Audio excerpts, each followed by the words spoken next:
Have you read this guy?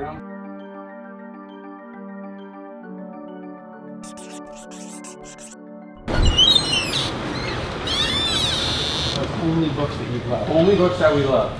Like, no, this is the new. These are books that my wife told me I should read, and then I put off reading, and then I loved them when I read them.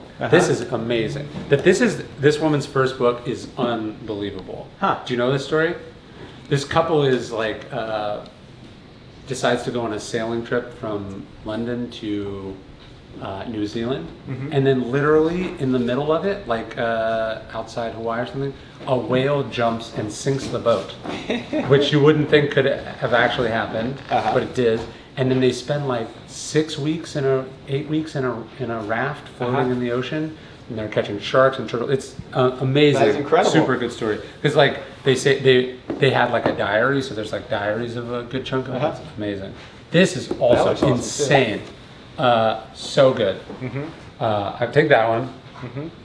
That's about they're digging a tunnel from West Berlin to East Berlin to get people out. But CBS, like the ethics of this, you may be interested in. So CBS finds out that they're doing this, and obviously wants to do a story about it, but they can't because the guy doing the tunnel says, okay, and he has like lunch or something with like the president of CBS News. If you give us the money to dig the tunnel, we'll let you film us while we're doing it. And so it's this is the weirdest ethical choice ever. Yes, it's amazing. Yes, and so like he knows, and maybe one of the but it's so the whole thing your is source, but you're paying them to get out of East Berlin. Yeah, you're paying them to commit like an international crime, basically, that could bring about a nuclear war or something, right? And so the stakes of it are incredible. But what it means? What year was this? Depth of the Cold War. Okay. But the crazy thing too is that it also means that the whole process is filmed as it's happening, but also like if they get caught, like the Russians aren't going to be like, oh, you're a journalist, you're okay. It's fine, no problem. So it's crazy. So take that one, and then here's I just interviewed James Rom, but this is Seneca in the Court of Nero, and it's all about this dilemma that we're talking about. Oh yeah, of course, those are for amazing. You. Thank you. So that one, I think about that one all the time. Awesome. Which is fascinating because then he just wrote another book, which you have somewhere. Plato does the same thing.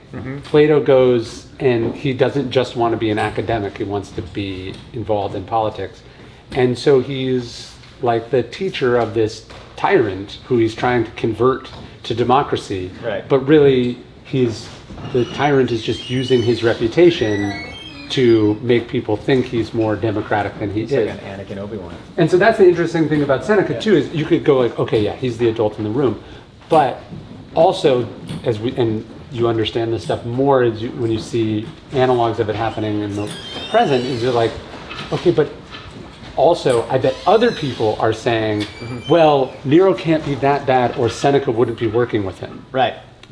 Like, or you go, actually, you can tell that Nero is smart because he has people like Seneca around him.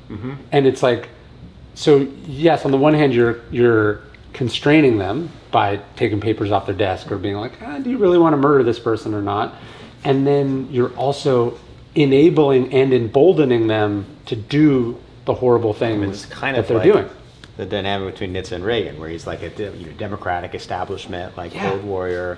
Oh, he's working with the Reagan administration. Reagan administration can't be too hawkish. He's California people. Exactly. Yeah. And so it's in. Not that Reagan was a murderer. No, of course. No, it's the analog. That gives you the kind of insight. So that one's really good.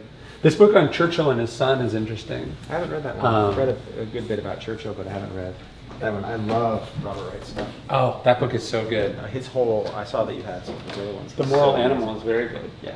Did you read the Sebastian Junger book on dying?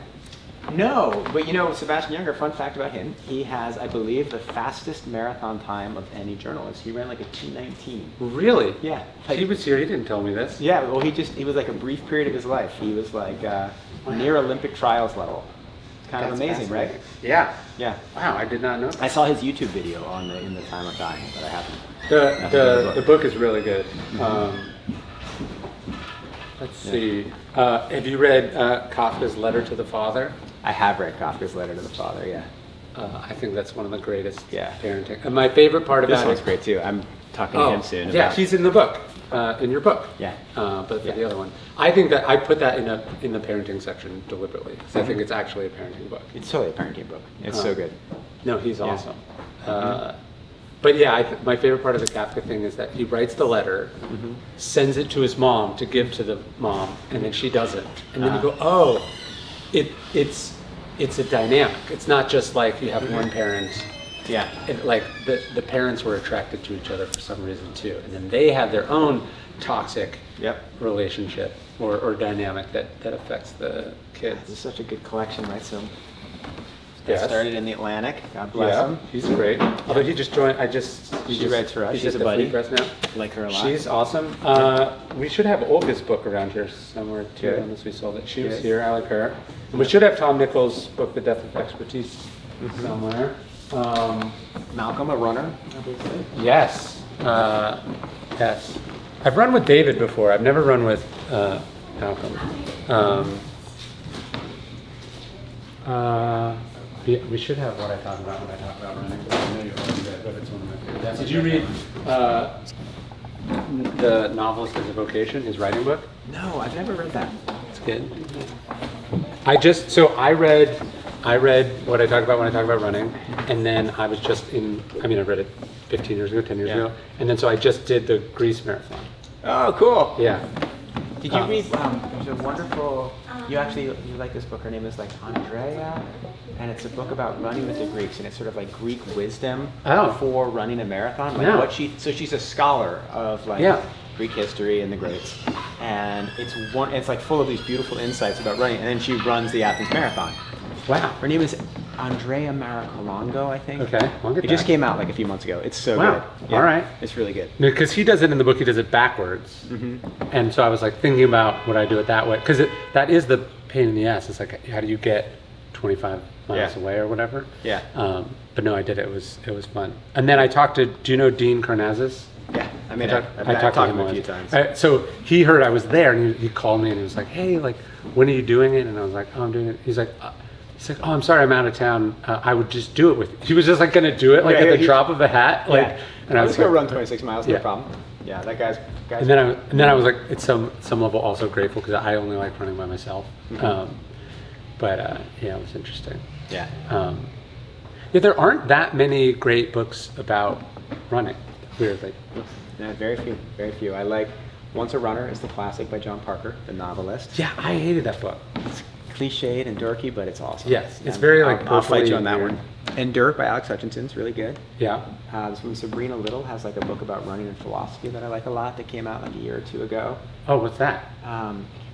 It's called like On Running or something. I actually don't love the Murakami. I love Murakami. I don't love his running book. Really? What don't you like about it? I just think it's a little bland. It's a little too self-involved. Like the density of like beautiful sentences and important thoughts to total amount of content is not as high as. So if you were his editor, what would you have told him to do? I would have told him to like spend another year on this book. I feel it does feel like it's kind of thrown together, and it's probably, if you looked at the bones of it, probably like a collection of essays that got like stapled together as opposed to like a book it's on. It's not up to Murakami's level. There's Born to Run, which is amazing good. but completely false. You don't do the barefoot thing? I mean, like, we have run the experiment, right? Yeah. Like everybody read that book and started running barefoot. How many people run barefoot now? Yeah, very few. Very few, because they've like all stepped on nails, and also because like we've invented shoes that make you go much faster, right? That's Which is true, what too. he said wasn't happening, right? Right, that the shoes were slowing you down. That said, the book is awesome. Yes. Yeah. It's got great descriptions of running. It's incredible. So the Dean Karnazes book that I read while I was there doing it, he does, so the story is that guy runs from Marathon to Athens, and that's why it's the marathon. Actually, the guy ran from Athens to Sparta and back. So it's like 150 miles. And Philippides? Yes. Really? Yes. I didn't know that. That's why, if he died, that's why he died at the Because he ran end. 150 miles. Yeah. So the whole army runs from Marathon to Athens because they fight. Fact checking. They fight the Persians at Marathon, and what the Persians had done is they'd split their forces and they sent half down to Athens. So Athens is left undefended. So there's this Athenian general who's like, no, we'll fight them here, and then we'll race there and fight. And so that's what they did. They fight, and then the whole army makes the 25-mile-ish run in the armor, having just fought a battle. And then when they show up, the Persians go, oh, it's not undefended, and then they leave. So that's so what had happened is they send the runner from before any of this happens. They send the runner from Athens to Sparta to ask Sparta if they would participate, which they didn't. Maybe why they were so willing the second time around to give everything at Thermopylae. So that's the actual story. So, but there is a it's called the Spartathlon or whatever. There's a run that starts in Athens and ends in Sparta, and he did that. And it's a good book called The Road to Sparta, and he does it, but he tries to like only eats like figs or something on the course of the run or something. I try to make it more like what it was. Yeah. Great. Great. So there was that.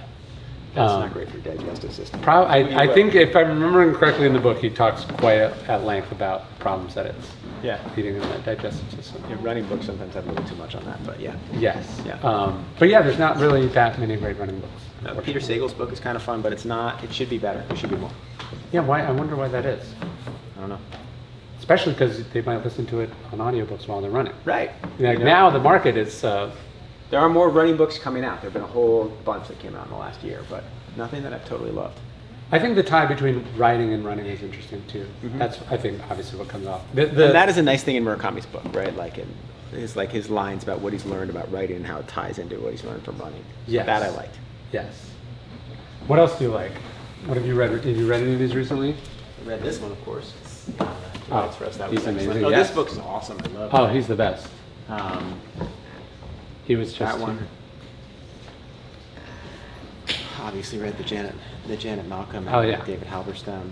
I read the Walter Isaacson on Doudna. Mm-hmm. I don't know why that's in history. That should probably be in biography. But this Tom Ricks and then Tom Ricks is great. And Jeffrey Rosen. Those two books are sort of the Stoic influences on the founders. Which that actually. Can I read the Jeffrey Rosen one? That sounds awesome. I would love to. No, they'll fix it. I don't want to upset your book. The John Green book on tuberculosis is really good. This one. Yeah.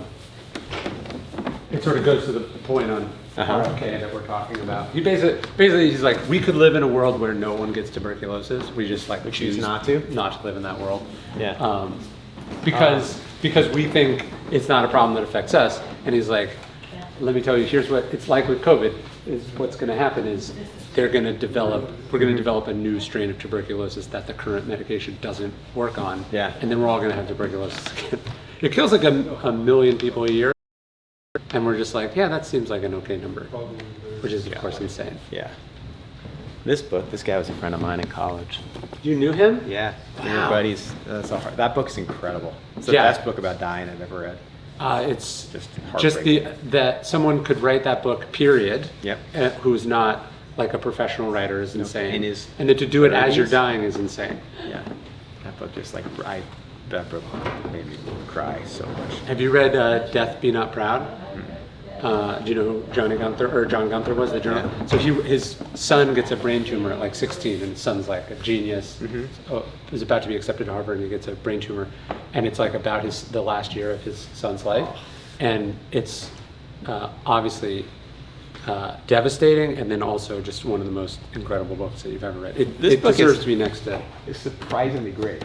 Of course, it's so good. But it's because it's probably the greatest ghostwriter in history. Who is the ghostwriter on that book? I'm forgetting his name, but he does and maybe the best-selling ghostwriter of all time because he does this book, he does the Phil Knight Shoe Dog book, and then he did Prince Harry's book. Oh, Spare? Yes. Did you like this one? This guy was actually on the Stanford track team with me. I liked that. I liked it. So, I mean, they're like an okay band. I mean, they're like a pretty good band. I don't like the music, but you wouldn't be like, oh, yeah. If you're like, okay, this is the lead singer of the Airborne Toxic Event. Tell me what his life story was. Yeah. You wouldn't guess like his mom's in this weird cult. Right. And I thought it's one of those books where like the memoir is unexpectedly good. Yeah. And thus like because it plays against type, I think I really liked it. Yeah. I just read another book that I would put in a similar category, and I'm totally blanking on it. with it, yeah, just like an incredible, weird, strange life. So, but you knew him? Yeah, we were on the track team together for a year. Wow. Yeah. No, I thought it was really good. And then kind of it was the mother character was really interesting because she's kind of like a child. Yep. That's probably why she ended up in a cult in the first place. Right. You got your Didion. You've got yes. supporting your desk. The new book. Did you read the new one? I've been giving it to people. What's the new one? The notes to John. No, I haven't. Do you know the story of this one? Is this like at the? So her daughter is an alcoholic, which doesn't get mentioned in any of the other books. Really? She drank herself to death, and then. I didn't know that. Yeah. It changes a little bit. But so she's, as her daughter is struggling with alcoholism, Joan Didion starts going to therapy, and obviously her daughter's in therapy, and so the book is like the notes that she would write after the therapy session, summarizing what they talked about to her husband. Oh my God. And they found that it like neatly, this is her office, like neatly stapled in a pile, like in a drawer in her desk. And so it's on the one hand like not intended for publication, right? But then also it's Joan Didion, so it clearly is. Kind of is, and it's and so neatly would she have wanted it? Wouldn't she have wanted it? And then weirdly, it reads like this kind of epistolary novel about this. Like if someone said, okay, this is like there's a well-known person or just an ordinary mother, and they're watching their daughter drink themselves to death, and it's a novel told in the form of notes to their spouse about the conversations they have with the therapist, to be like, well, that's a really interesting concept. Yeah. And so it's actually like really haunting and beautiful. And then because it's Joan Didion, it's even her notes are better than most writers. Right. So it's really of course good. Incredible. Historic bookstore is great. Yeah, you like it? I'll show this is amazing. Yeah, so these are all like the books from your like home and. No, these are just. There's actually a company called Books by the Foot, and you just buy it. We have like a large winding stairwell in the Atlantic office, and it's filled entirely with books by people who've written for the Atlantic, which is like half the great writers in American history. So I got the idea from Ford's Theater. It has the spinning tower of books about Lincoln. So that's what it is. Oh, okay, cool. Yeah, so it's a similar thing. That's very cool. Yeah. Can I take one of these home for my son? I was thinking this would be great for my 15-year-old. The journal? Yeah. Sure. I just thought it would be a good way for him to learn. He like keeps track of his workouts, and he like trains harder than I do. Sure. So. And then this is fiction over here. Oh, this is the book I was thinking of. I wouldn't have thought she would have an interesting life. Yeah, I would have no idea. Like, you just think administrator of Harvard? Like, yeah. But she's great. She came from this kind of like fancy Virginian family, and her mom was an alcoholic. It's actually very, great. Very well written. It's a great cover. And then she gets drawn into the civil rights movement. And it's. Wow, okay, I'm excited to read this. Yeah, of course. This is going to cover the next week. Rich Cohen's written for The Atlantic, I think, right? Wait, He's what's great. this, a magic bookstore? Magic door? Yeah, this is. Do we have a safe room? Yeah, exactly. What running shoes do you use? I've been racing in Puma R3s. I just did the last one in Ultraflies, the Nike Ultraflies. And then this morning the Romeros, got a little bit of knee pain.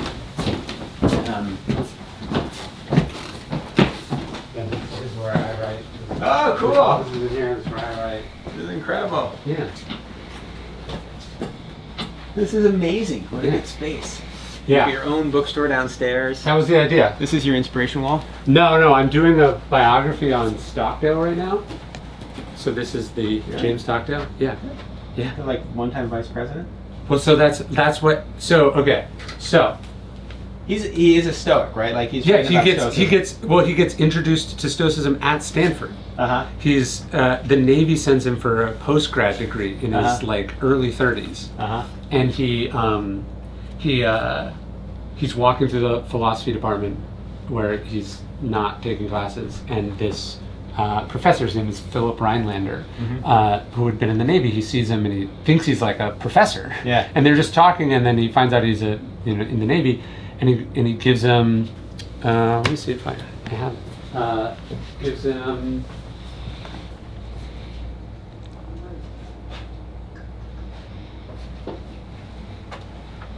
think it's on my desk. He gives him this. I have it somewhere. This edition of Epictetus. I guess I put it somewhere.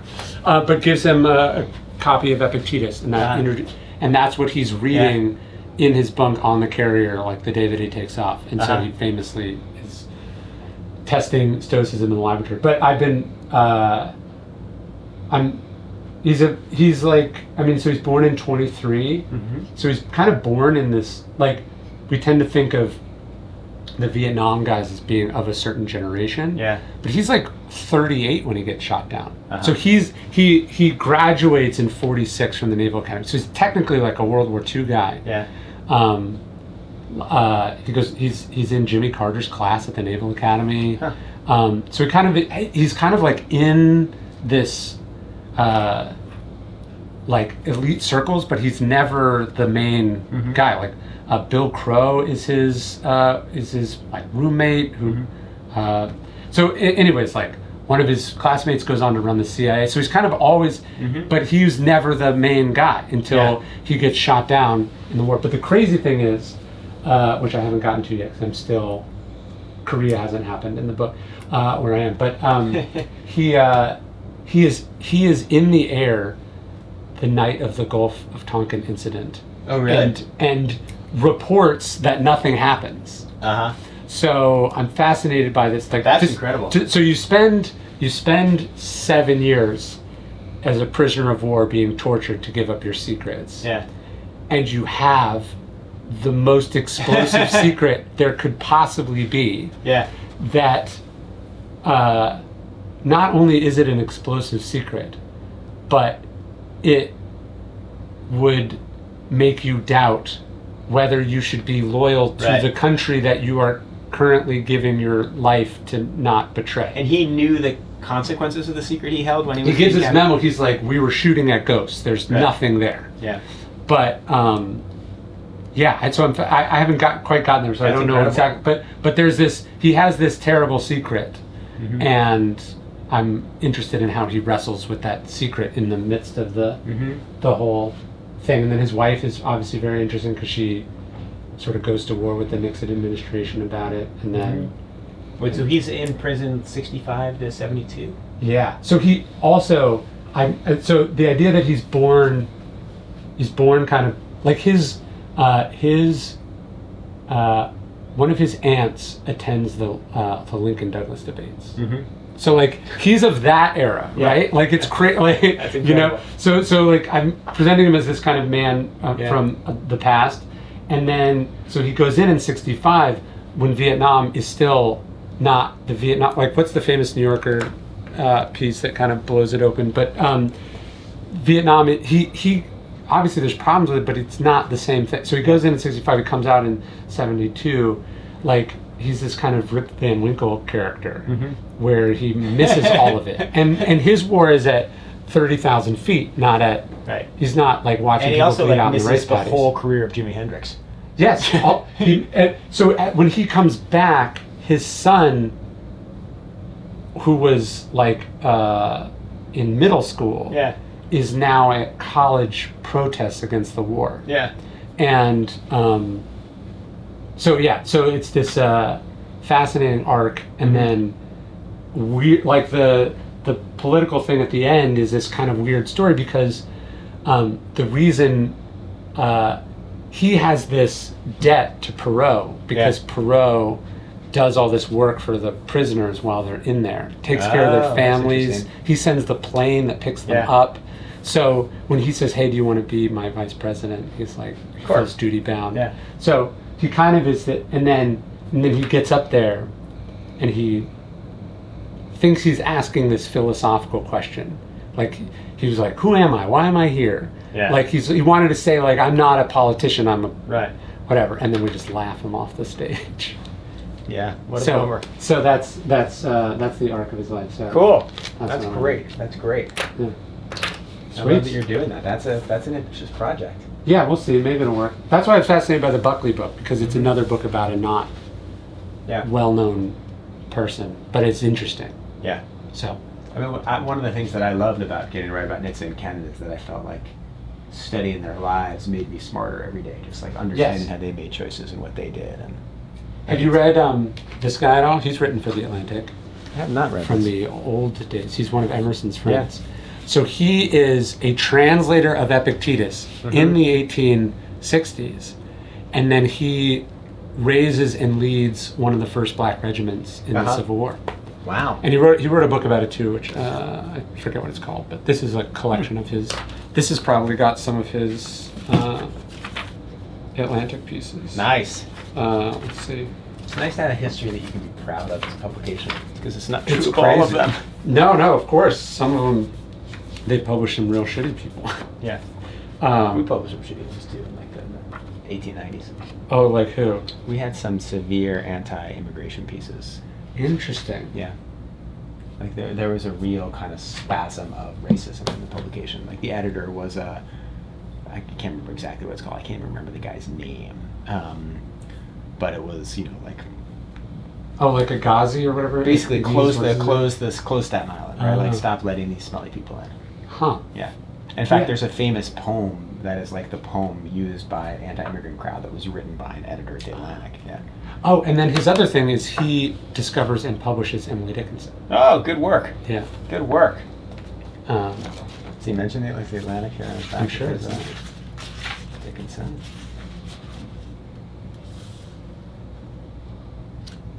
Atlantic Essays, Higginson's. There you go. Atlantic Monthly Magazine.